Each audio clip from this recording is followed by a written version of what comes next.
بالرغائب وحسن الخواتيم ويستسقى الغمام بوجهه الكريم آله وصحبه في كل لمحة ونفس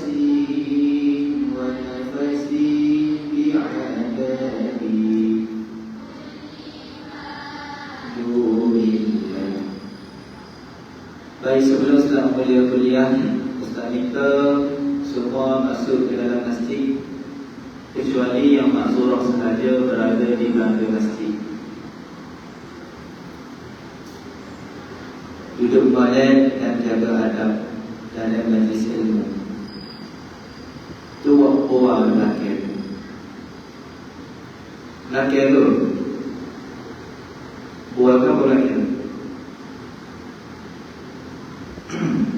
Baik, Bismillahirrahmanirrahim. InsyaAllah pada malam ini kita sambung kitab kita Safinatun Najah fil Ilmi al-Fiqh yang dikarang oleh Syekh Salim bin Suhail Al-Hadrami rahimahullahu ta'ala.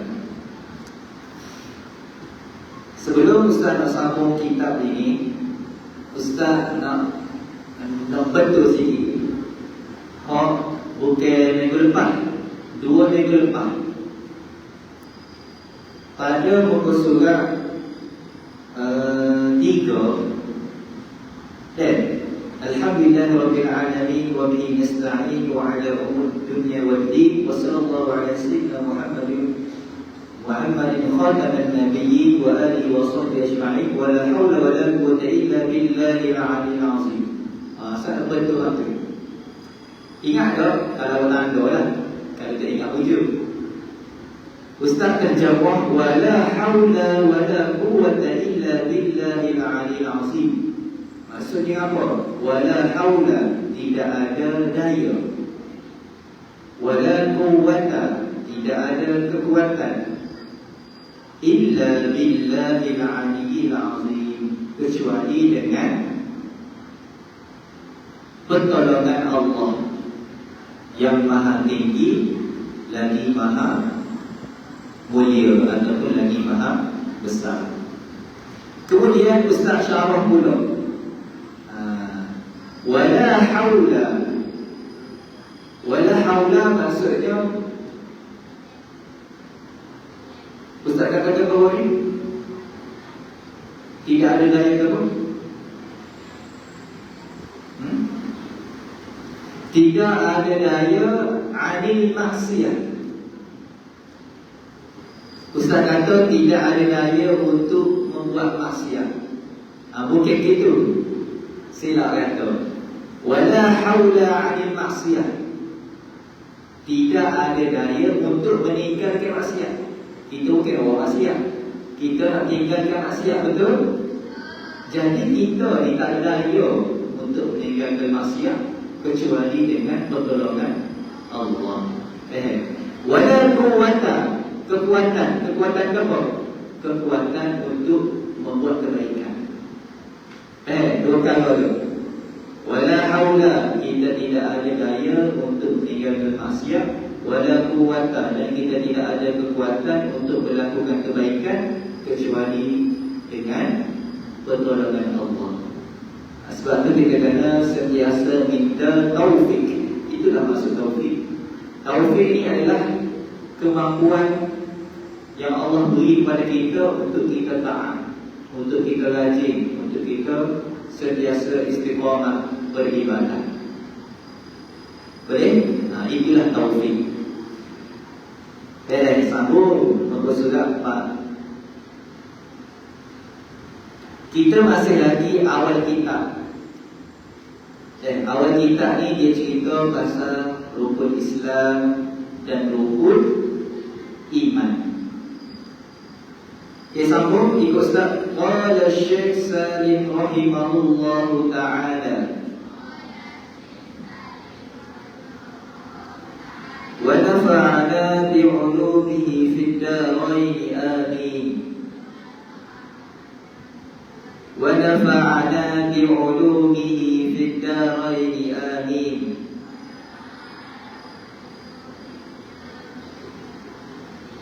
ومعنى لا إله إلا الله لا معبود بحق في الوجود إلا الله.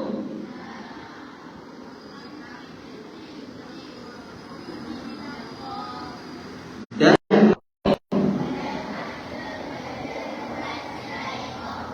ialah tiada yang disembah dengan sebenar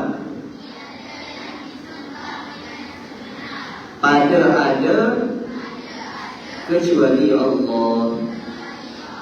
Boleh? Kita sentiasa bertahlil La ilaha illallah. Dan dalam syahadah pun kita akan sebut Asyhadu an la ilaha illallah. La ilaha illallah itu adalah kalimah lafaz tahlil. Kita ada banyak lafaz kan. Kalau tasbih Subhanallah. Kalau tahmid Alhamdulillah.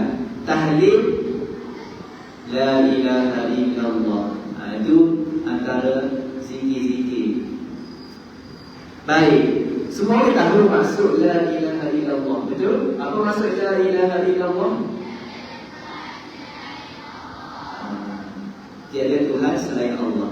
Cumanya ulama kita jenah lagi. Apa maksud tiada Tuhan selain Allah? Dia kata sini tidak ada yang disembah. Maksudnya tidak ada yang disembah dengan sebenar.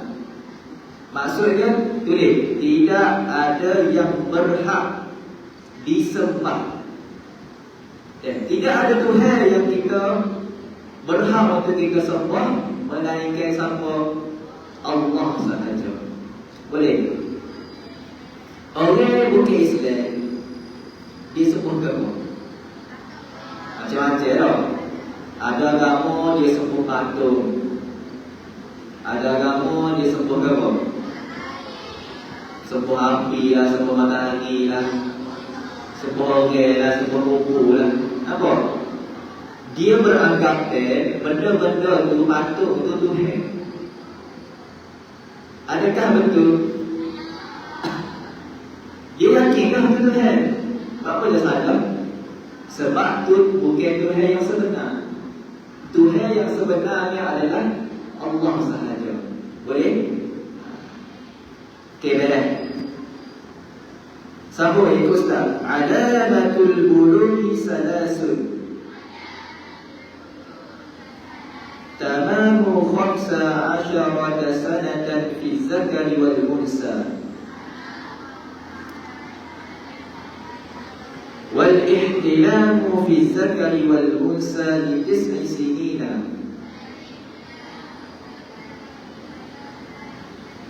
والحيض في الأنثى ل9 سنين. Okey, kita nak masuk perbahasan fiqh ni. Okey, tanda molek tengok kitab molek, tanda molek ustaz nak sebutkan ni. Kata Syekh, bermula alamat bagi balik itu 3. Boleh? Apa makna alamat? Maksudnya tanda. Sebelum nak bahas pasal semaya, pasal wudu, pasal cuci najis, Syekh Salim ni dia mendahulukan bab tanda-tanda balik. Apa? Sebab orang yang dihukumkan dengan hukum wajib, hukum sunnah, hukum syarak kita panggil kan? Hukum syarak ada 5. Yang pertama wajib, sunnah, makruh, haram, harus. Kelima-lima ni kita panggil hukum syarak. Hukum syarak ni maksudnya hukum yang ditetapkan oleh Allah, bukan manusia buat. Itu adalah hukum daripada Allah. Baik. Nak tahu orang itu terikat dengan hukum, syarat dia mesti dia mukallaf. Betul? Orang mukallaf sahaja ada hukum syarak. Kalau dia bukan mukallaf, dia tak ada hukum syarak. Baik, macam mana kita nak tahu seseorang itu mukallaf ataupun tidak? Jawapan dia adalah dua syarat. Nak jadi mukallaf ni dua syarat. Yang pertama, baligh. Yang kedua, berakal. Jadi kita nak tahu, kita tahu dah baligh ni dia mukallaf. Kemudian bagaimana kita nak tahu seseorang itu baligh? Maka Syekh buat mari dengan perkataan bermula alamat baligh itu tiga. Bermula tanda orang baligh itu tiga. Kepada yang pertama, sempurna 15 tahun pada lelaki dan perempuan. Baik, tanda baligh ni bukan bermakna kena ada tiga-tiga ni. Dah. Tanda baligh ni maksudnya kalau ada salah satu sahaja, maknanya awak sudah baligh. Faham? Cukup satu sahaja. Kalau ada tiga-tiga, boleh. Tapi satu pada dah. Kemudian tanda yang pertama, seseorang itu baligh cukup 15 tahun, sama ada lelaki atau perempuan. Okey, dengan mana? Dalam kitab-kitab fiqh, kalau dia sebut tahun, ni dia kata 15 tahun, betul tak? Kita nak ikut tahun kamu Masihi ke Hijri? Kalau Masihi, lagi 2020. Kalau Hijri, lagi 1440. Kita nak ikut tahun mana? Jawapan dia adalah tahun Hijri. Ingat kitab-kitab fiqh, kalau dia sebut tahun, 9 tahun ke, 12 tahun ke, 15 tahun ke, itu bermakna 15 tahun Hijri. Ada beza kan? Hijri ada berapa bulan? 12 juga. Muharram sampai Zulhijjah. Kalau Masihi, Januari sampai Disember, 12 bulan juga. Cumanya hari ini berbeza. Tak pernah sebut sebelum ni kan? Baik, jadi tanda orang baligh itu yang pertama, cukup 15 tahun. Cukup kan? Bukan baru nak masuk 15 tahun. Macam awak kan? 15 tahun ni kira apa? Jadi tu ada orang dia tu cukup lagi 15 tahun. Dia masuk form 3, tapi birthday dia boleh jadi boleh 12 tahun. Betul tak? Maknanya dia tak cukup lagi 15 tahun sebenarnya. Cumanya tahun tingkatan dia tu. Baik. Jadi 15 tahun Hijri ni kan, awak kena tahu tarikh lahir awak ikut Hijri. Awak tadi ikut Masihi. Contoh awak lahir 1 Januari 2012. Jadi apa 2012? Tingkatan 2012. Okey. 1 Januari 2012 ni kita masih lah ni. Dan bagaimana kita nak tahu dia cukup 15 tahun?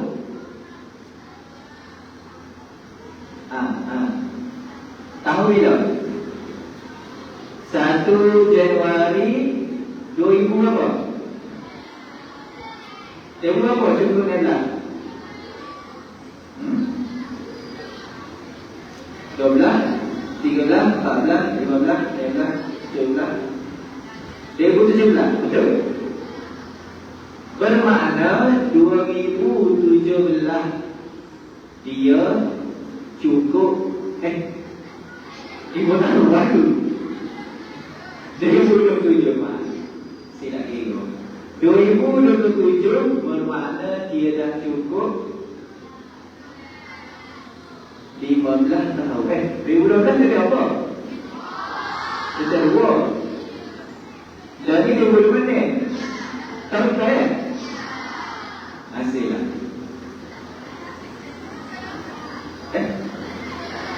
Betul kan? Awak ni pening. Lagi 20 minit. Tahun depan baru 2027. Jadi 1 Januari 2027 barulah dia cukup 15 tahun. Tapi kita pun tengok ni. Kita ikut Hijri. Awak kena tahu tak 1 Januari tu apa Hijrah. Lagi mudah boleh tengok kat Google.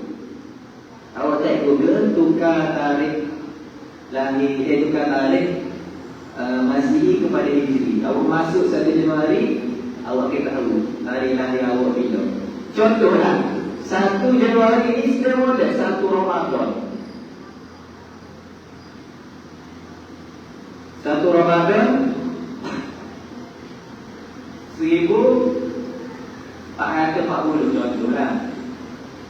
Jadi 1 Ramadan tahun bila dia akan cukup 15 tahun? 1455. Betul? Barulah dia kira bila 1 Ramadan ni bermakna dia dah balik. Balik dengan apa? Balik dengan umur.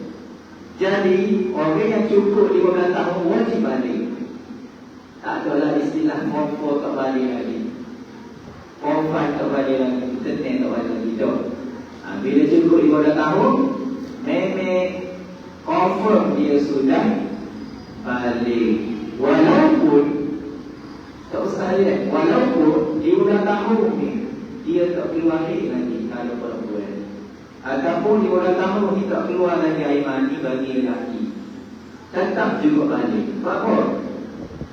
Sebab tanda balik ni kita tengok umur 15 tahun wajib balik walaupun tak keluar air.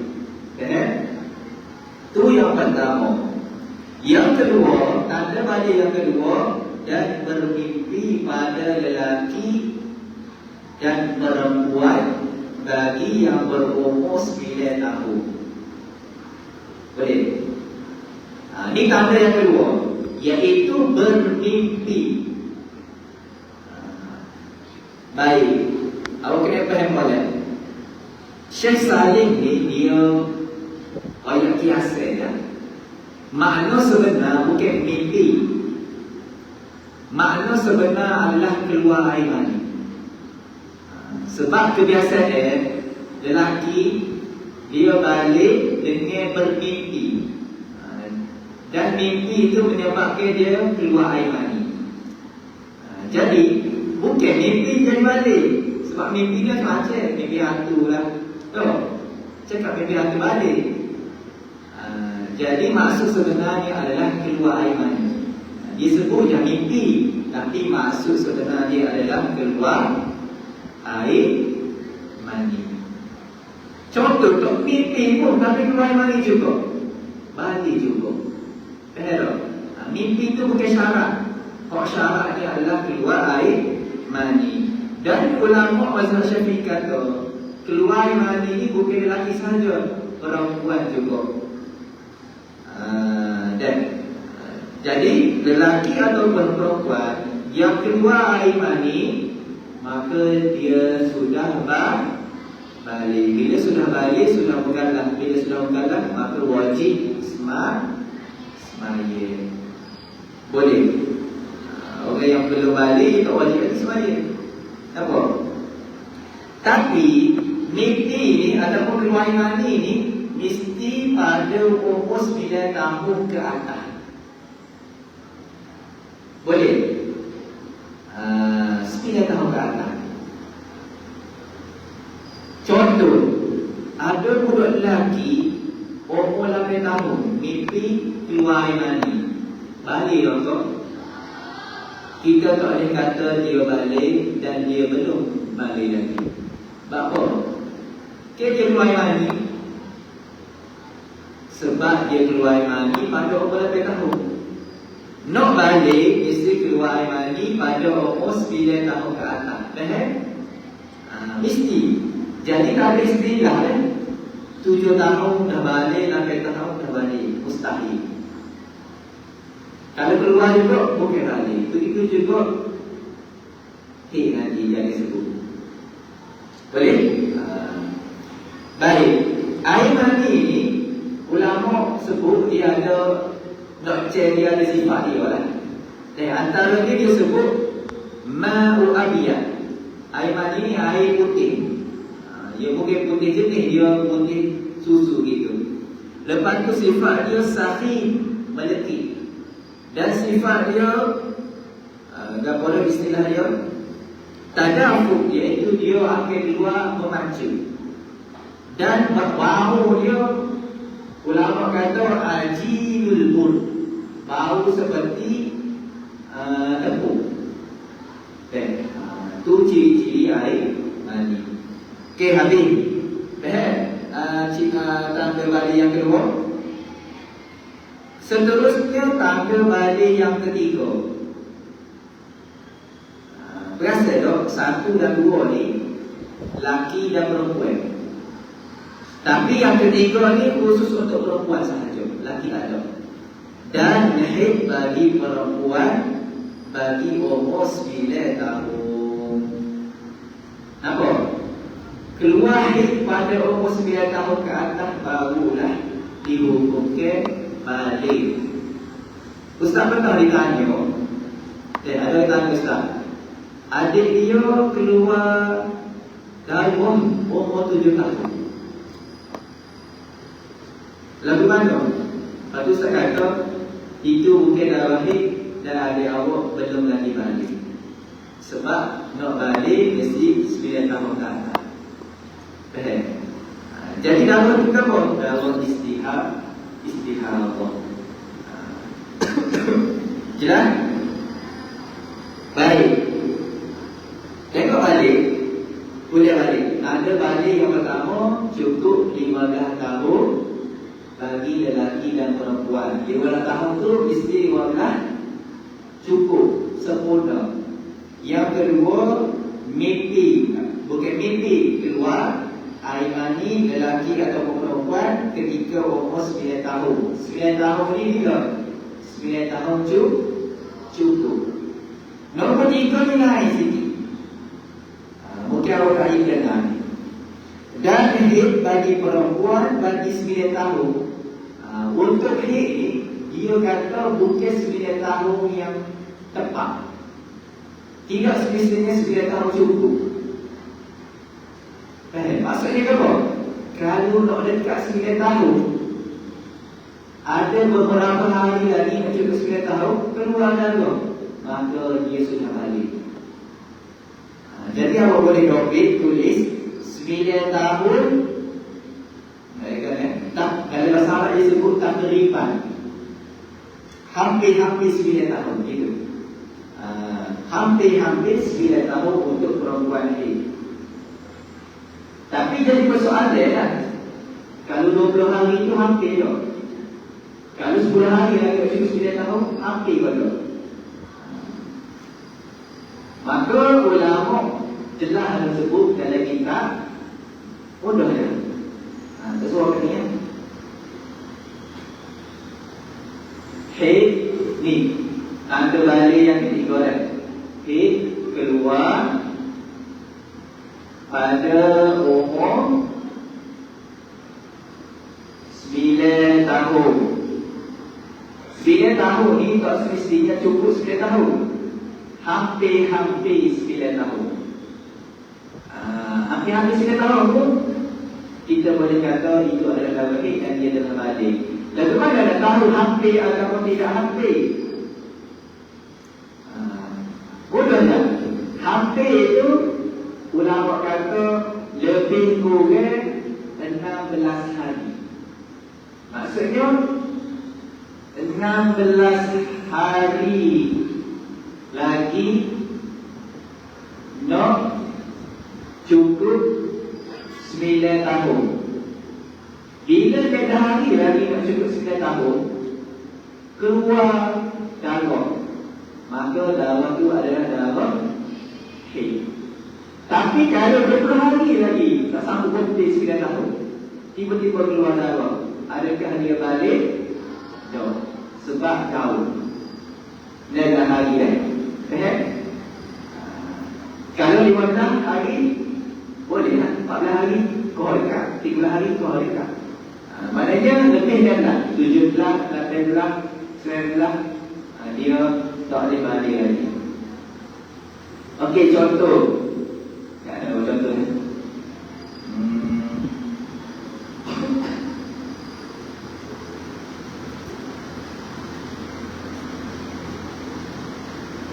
Okey.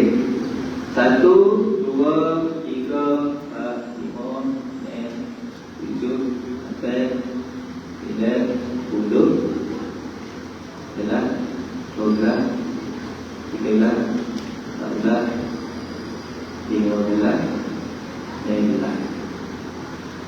Okey, contohlah. Birthday dia 16. Contoh ni Muharram. Birthday dia 16 Muharram. Jadi 16 Muharram tahun ke-9 barulah cukup umur 9 tahun. Bermakna 16 hari sebelum ni, apa? 16 hari sebelum ni, kalau keluar darah, contoh keluar darah 2 bulan, balik apa? Dah balik. Walaupun belum cukup lagi 9 tahun, dia hampir 16 hari lagi tak cukup. Contoh, dia duduk sini 30 sebelum Muharram ke apa? Sebelum Muharram, Zulhijjah. Lagi dia duduk 30 Zulhijjah, 29. Lagi dia duduk 29 Zulhijjah. Berapa hari lagi dia nak sambut 9 tahun? Dia bilang jumlah sampai berapa hari lagi lah. 18 hari lagi nak cukup 9 tahun. Tiba-tiba keluar darah masa ni. Lepas dia lah kau. Contoh, darah tu lebih straight 7 hari. Hari pertama, hari kedua, hari ketiga, hari keempat, hari kelima, hari keenam, hari ketujuh. Apa? Darah keluar 7 hari straight. Bila dia balik? Sini balik lah kau? Sini balik lah kau? Sini balik lah kau? Start sini lah dia balik. Apa? Sebab sini sudah hampir 19 hari lagi nak cukup 9 tahun. Begitulah.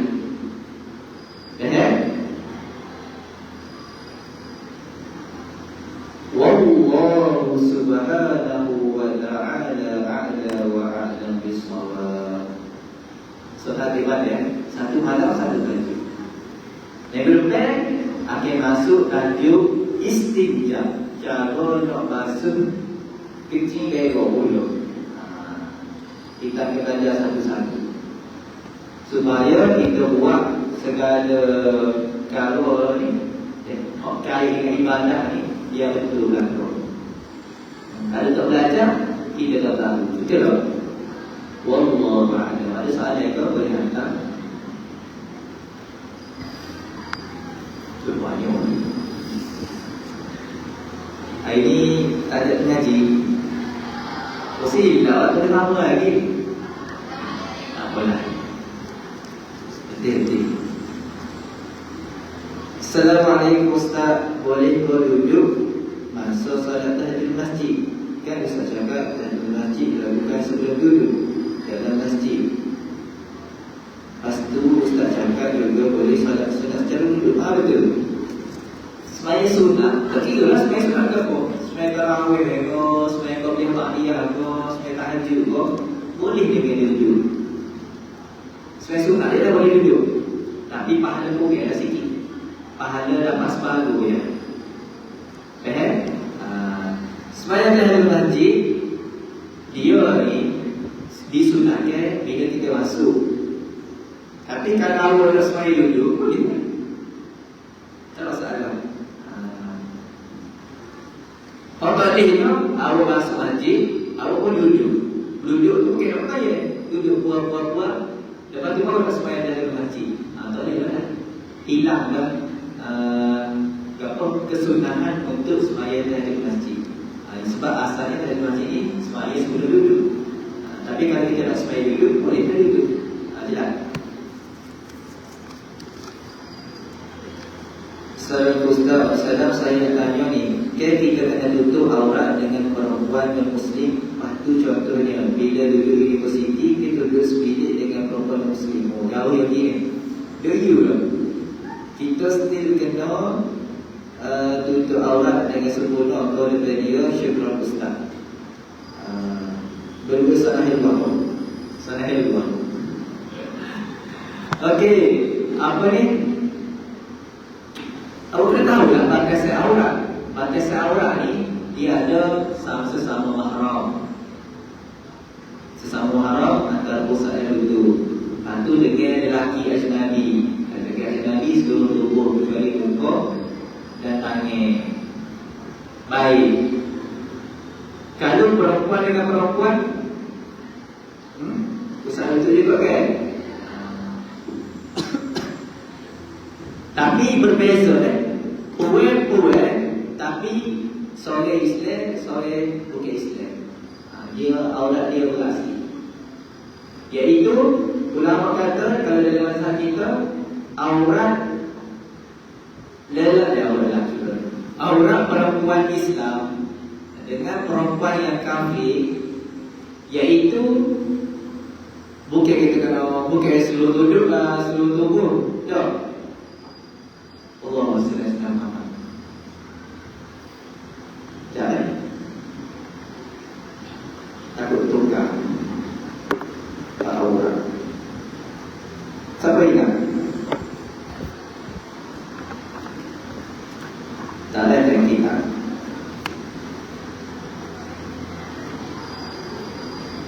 aurat.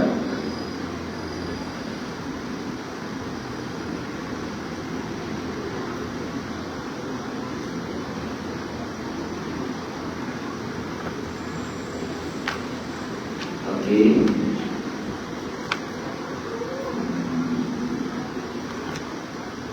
Satu lawan. Okey, ni auratul hurrah, aurat perempuan ketika dengan orang kafir, perempuan lah. Ma la yabdu 'inda al-mihna fallazi yabdu laysa bi'awrah wa huwa ar-ra'su wal-wajhu wal-'unuq wal-yadan ila 'amudaini wal-rajula ila al-rukbataini wa ma 'adahu 'awrah. Boleh boleh. Dia kata benda anggota yang sentiasa akan nampak kalau warna hijau, maka benda tu bukan aurat. Sekali lagi saya ulang, aurat perempuan dengan perempuan yang kafir iaitu seluruh tubuh badan kecuali anggota yang kebiasaannya nampak ketika melakukan kerja. Itu secara umum dulu. Kalau secara rinci, mudah ayat ini. Wa huwa ar-ra'su. Ini bukan aurat kan? Yang pertama kepala. Kepala kenapa kepala? Kepala ni ada muka, ada rambut, ada hidung. Ini kepala. Bermakna tak perlu kata duduk kan daripada perempuan kafir. Kepala bukan aurat, rambut bukan aurat. Boleh. Wal wajhi dan muka. Muka yang tak salah lah. Wal unuq dan tekak. Jadi kepala dan tekak boleh tunjuk kepada perempuan kafir. Bawah tekak tak boleh. Faham? Lepas tu kepala. Lagi wal yadan, dan kedua tangan hingga adudain. Adudain ni maksudnya lengan. Tengok. Tangan hingga lengan bukan aurat untuk perempuan kafir. Maksudnya boleh kan saya tahu. Apa? Yang ketiga kaki. Wal rijlani ila rukbataini. Dua kaki sehingga dua lutut. Kau ni bukan aurat. Sekali lagi saya ulang. Kau bukan aurat dengan perempuan kafir ni start tekuk ke atas. Tangan sampai apa ni? Bahu. Kaki sampai lutut. Tu boleh buka. Maknanya atas lutut sehingga atas dada wajib tu. Jelas?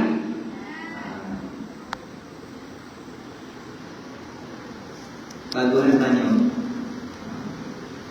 Soalnya ustaz, maaf dari topik. Hari tu saya tengok kat TikTok ada ustaz tu kata kalau tak qada lagi solat sebelum ini, hukum solat sunat akan jadi haram. Betul ke ustaz?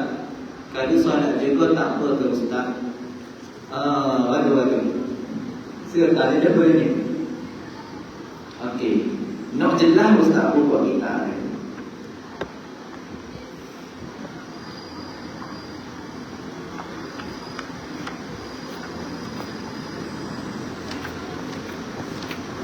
Benda-benda persoalan semua ada dalam kitab.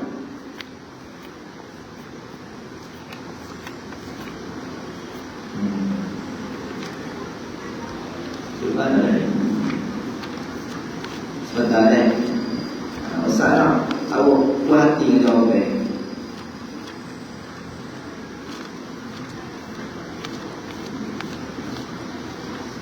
Sebelum ni Ustaz jawab dah. Cumanya kalau Ustaz awak yang ada kitab ni, awak kena yakin. Awak percaya ke Ustaz?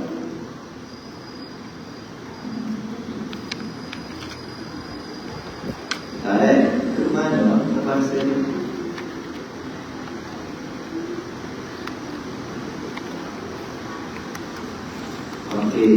cuba. Kitab Tahrir As-Sadinah. Bagus kita ni. Boleh beli kan? Tapi kearah. As-salawatu fa'idah bighairi uzrin yajibu qada'uha 'ala al-fawr. Kata Syekh, solat yang kita tinggal bighairi uzrin, tanpa uzur. Maksudnya kita tinggal apa sebab? Kita tinggal dengan sengaja. Wajib qada 'ala al-fawri, dengan segera.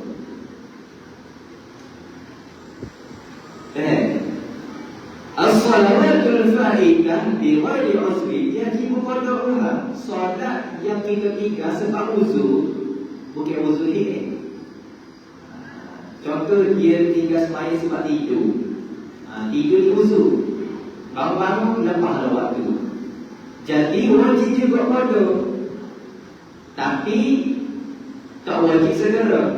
Maknanya boleh lah, tak lengah-lengah dulu. Nak qada zuhur nanti boleh. Itu biasa. Kalau kita tinggal dengan sengaja, wajib qada dan wajib segera. Dua perkara wajib. Kalau lambatkan, dapat dosa pula. Qada tapi qada lewat, dosa. Tapi kalau kita tinggal tu dengan tak sengaja, terlupa ke, kapan waktu, ataupun tertidur ke, maka wajib juga qada. Cuma dia boleh lah, tak takut. Boleh tak nampak perbezaan dia tu? Okey. Wala yajuzu ishtighal bin nawafil. Tidak harus ni maksudnya haram. Contoh ni kalau kata la yajuz, maknanya haram. Haram kita ni bersibuk-sibuk dengan solat sunat sehinggalah kita habiskan modal kita. Gitulah maksud jawab sebelum ni. Dalam mazhab Syafi'i memang dia tidak benarkan kita sembahyang sunat selagi mana kita tak tunaikan fardu. Cuba fikir logik. Fardunya sunat, nama lagi sunat, nama lagi wajib buat. Apa kita buat benda sunat sedangkan benda wajib kita tak selesai lagi. Kita kena selesaikan hutan dulu. Betul tak? Supaya ni kalau kita tinggal, kita berhutan. Hutan ni tak akan terhapus dengan taubat. Kita kena bertaubat dan kita kena ganti balik. Sebab kita berhutan,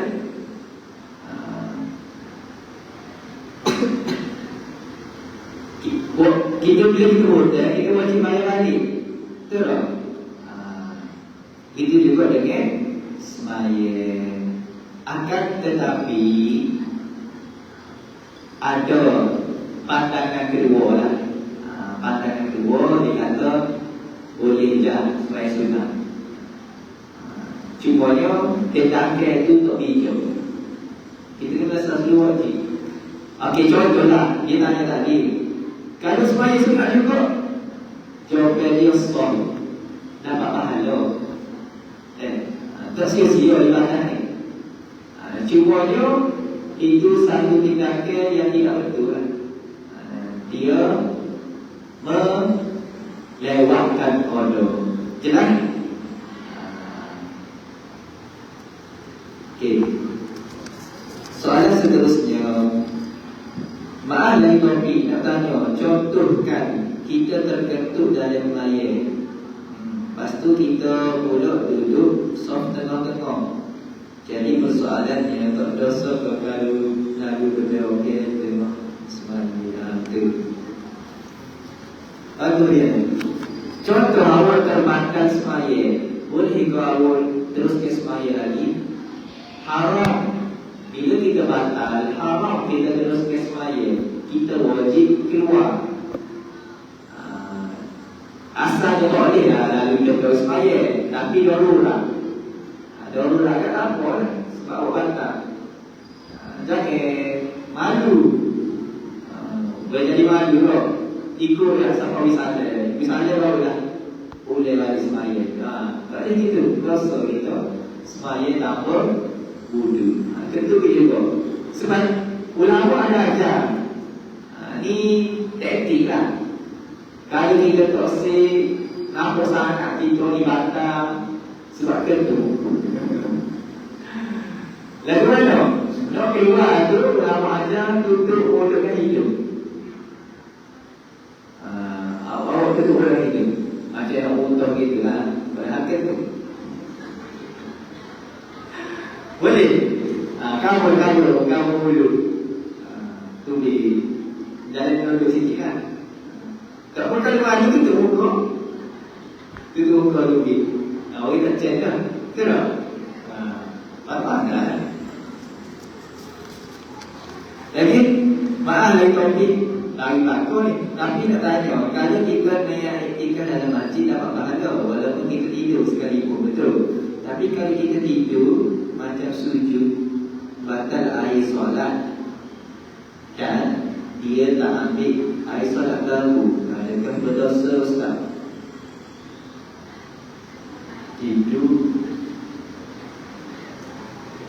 Tidur tidak membatalkan wuduk.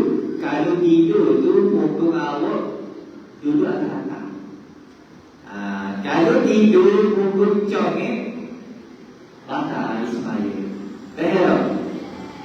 Masa sujud ke congek, tidur bukan sujud, batal. Batal sembahyang, maka batal solat. Kalau duduk sedar, kalau tidur sedar tengah kuliah Ustaz, tak batal. Nanti Ustaz tahu abang-abang akan ambil lagi. Tak pernah wuduk.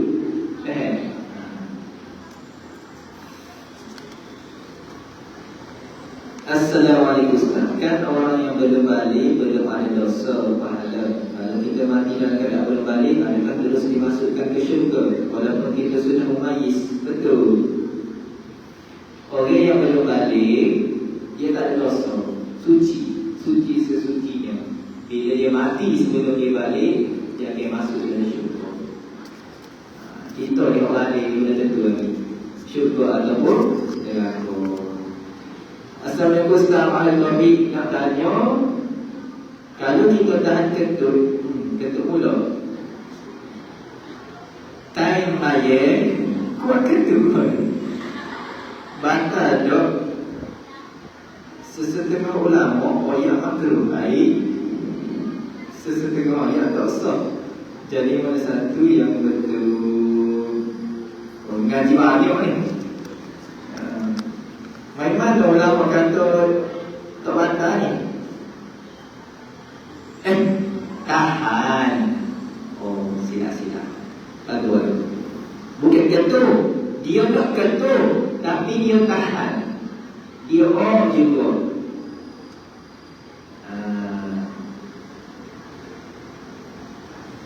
Gini. Makruh ni betul. Makruh kita tahan ketuk sebelum semaya. Contoh, sebelum nak semaya, rasa tak ketuk. Tapi tak boleh dah. Itu makruh. Tak semaya lagi tahan ketuk. Tapi masa semaya tu mana dah. Tiba-tiba kaya rokok apa nak ketuk. Nak ketuk boleh tahan kan? Tak sampai dah misalnya. Itu tak makruh kan? Sebab nak main ketuk tu masa semaya. Kalau makruhnya main ketuk sebelum semaya.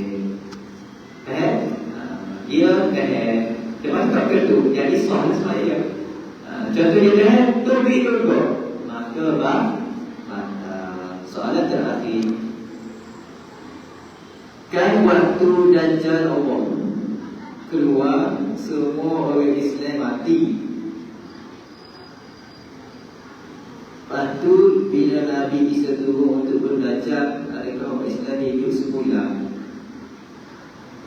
Masa Dajjal keluar, manusia ada lagi kan? Dajjal keluar sebab dia nak sesatkan manusia. Kalau kita mati lah, dia nak sesatkan siapa? Dia keluar, masa-masa lagi ada manusia. Dia akan sesatkan manusia, tak ingat. Tapi ada masa tempoh yang boleh buat, dia hidup ni. Kemudian dia akan dimatikan di tangan Nabi Isa. Nabi Isa akan turun. Sebab Nabi Isa tak mati lagi. Nabi Isa ni diangkat oleh Allah dulu di hati. Kemudian dia akan diturun pada akhir zaman nanti. Tapi Nabi Isa, bila dia turun, kita ni umat Nabi Muhammad. Bila dia turun, dia akan ikut syariat Nabi Muhammad. Sebab Nabi Muhammad ni Sayyidul Anbiya, kedua para Nabi. Wallahu a'lam. Sikit lagi. Tak tahu lagi dah. Bagi dulu.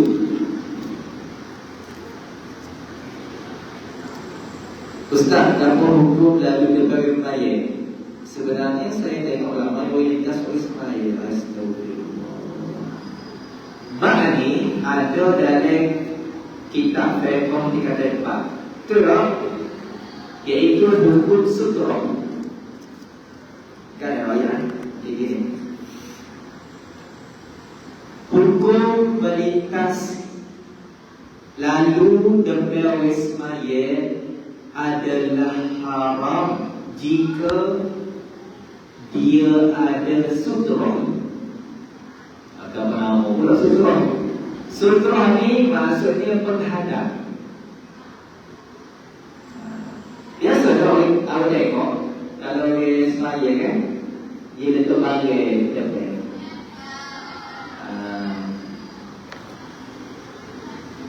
Logistik. Dia semaya tak? Dia pun letak bagai atau kursi contoh. Kan kursi kan? Ini kursi kan? Dia semaya, lepas tu dia letak kursi. Hukumnya adalah sunat. Inilah kita bagi sutra. Sutra ni penghadap. Baik, bila dia dah letak penghadap, orang pun lalu dekat ni. Oh, ni haram. Haram. Dosa. Tapi kalau dia lalu dekat ni, harus boleh. Kenapa? Tujuan dia letak dekat ni, orang lalu. Kalau dia lalu dekat ni, lalu. Jadi orang yang lalu ni dosa. Okey. Ulama ajar, kalau ada yang letak dekat kita, yang mana kita ada dah menghadap, kita wajib sekat. Sekat kan maju boleh. Kita semaya, dia nak lalu. Kita letak dah menghadap, dia nak lalu juga. Kita pun sekat lagi. Terus sekat. Boleh jadi dia tak nampak kita semaya kan. Bila dia nampak kita sekat, dia pun mundur balik, kita pun sekat balik. Itu sahaja dia. Contoh, harus sekat dia lalu juga. Jangan kata dia pula. Kalau dia nak lalu juga pun dia kan dia dosa. Harus sekat dia. Sutra penghadap. Lepas tu, ulama banyak lagi. Sebenarnya sutra ni boleh ada maksud, bukan penghadap saja. Rupa-rupanya kalau kita letak sejadah, awak main pilih contoh, awak letak sejadah. Sejadah ni pun penghadap.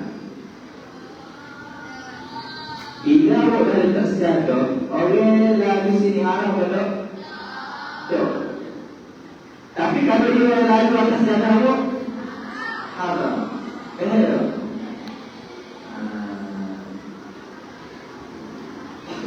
Jadi kalau dari masjid, contoh Ustaz Malaysia ni, sok-sok ingat tiada ya. Jadi siapa mana penghadap Ustaz? Siapa sini ya? Jadi kalau orang lalu depan ni tak apa dah. Sebab ada lebih menghadap son. Kalau ada orang lalu dari Ustaz, itu ya.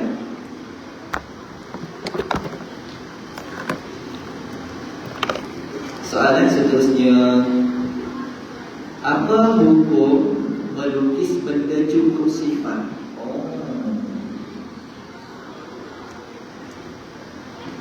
Okey, benda ni ada khilaf. Boleh kau kita lukis manusia dengan sifat yang cukup, maksudnya memang sempurna, start kepala sampai kaki. Ulama zaman dulu dia banyak kata haram. Sebab apa? Sebab dia takut ada unsur penyembahan. Sebab dulu dia ada gambar-gambar ni, dia jadi khurafat, dia jadi sempong.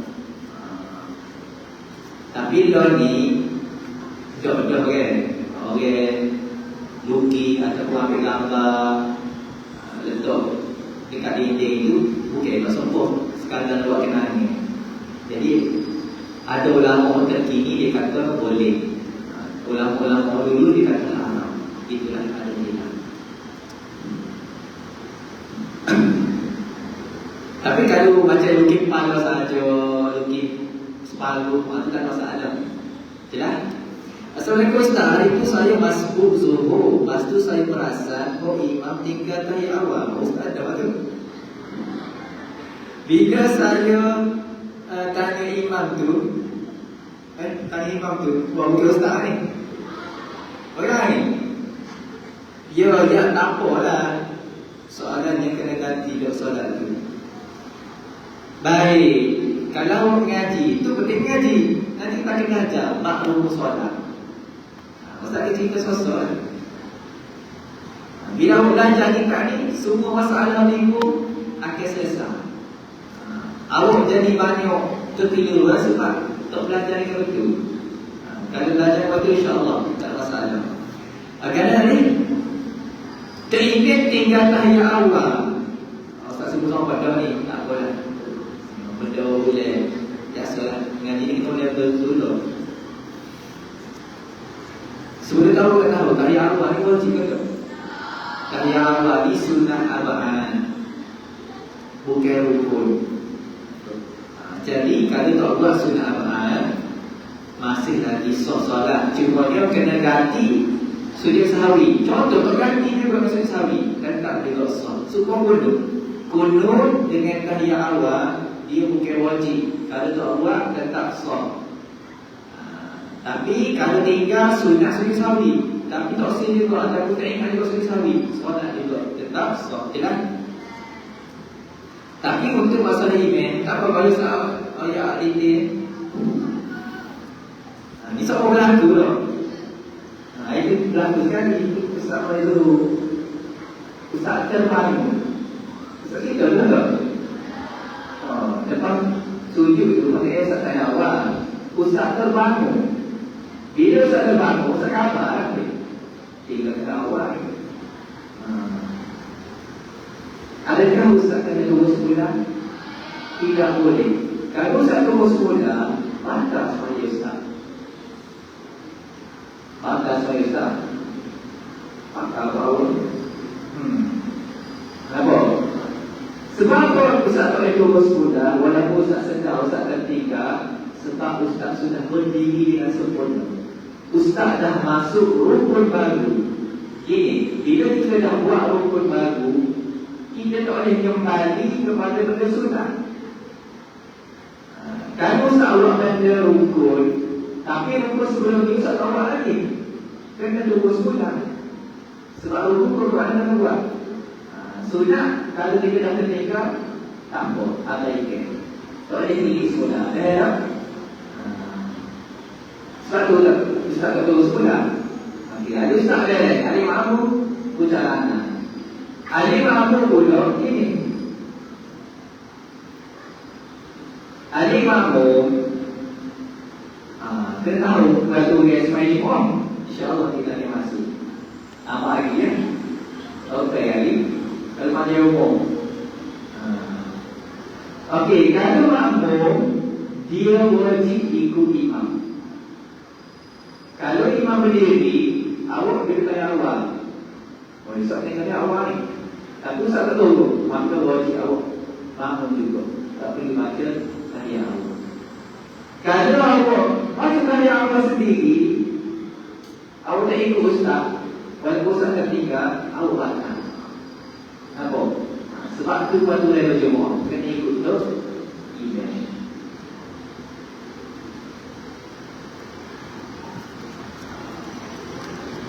Orang tak boleh ikut kalau Ustaz buat perkara yang macam solat. Contoh Ustaz naik rakaat kelima, awak tu orang kena ikut je. Kalau Ustaz naik rakaat kelima, awak kena duduk dari akhir. Jangan ikut. Assalamualaikum Ustaz, ada topik Ma'zurah boleh pegang Quran ke? Bagus soalan ni. Nanti kita akan masuk semua dari ni. Perkara-perkara yang diharamkan ketika haid. Ada 10 perkara, tapi tak berlaku lah. 10. Kalau tak boleh 10. Gini, pegang Quran haram bagi perempuan haid. Kenapa ada Quran? Quran ni yang mana 100% ayat Quran. Tak ada. Itulah Quran. Awak lagi banyak pula terjemahan. Betul. Gini mudahnya, Quran terjemahan kebiasaannya terjemahan lebih banyak daripada Al-Quran. Betul tak? Bila terjemahan lebih banyak daripada Al-Quran, bermakna itu adalah bukan mushaf Al-Quran. Boleh sentuh tanpa wudu. Dan perempuan Ma'zurah dimaafkan untuk berpegang. Jadi kalau orang Ma'zurah, kalau pegang terjemahan, kalau pegang Quran seperti haram. Lepas tu nak baca pula, perempuan ini harus baca Quran. Tapi ada cara penyelesaian dia. Ulama ajar langkah, iaitu kalau awak Ma'zurah, awak boleh baca Quran benar dengan niat zikir. Boleh. Awak Ma'zurah pergi Quran terjemahan boleh. Nak baca boleh. zikir. Aku baca ni niat zikir, bukan niat baca Quran. Kalau niat baca Quran, dosa. Kalau niat zikir, halal, harus. Walaupun 30 juz baca, tak apa niat zikir. Bukan niat ngaji. Ulama mungkin kata niat ngaji, niat zikir. Soalan seterusnya datangnya, saya tengok dalam TikTok, ia berkata tinggisan air mata seorang wanita yang pria apa lagi, yang menyakitinya akan mendapat 1000 dosa.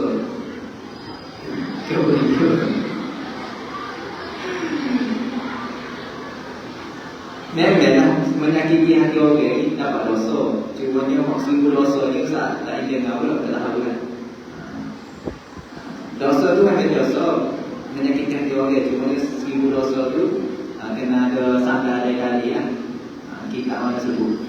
Wallahu a'lam. Assalamualaikum. Soalan terakhir ni. Kalau ia waktu pergi mandi sendiri gana. Contoh ia orang ni dikira balik kau. Bagus soalan ni. Dalam bahasa Arab, onani ni maksudnya mengeluarkan air mani dengan sengaja.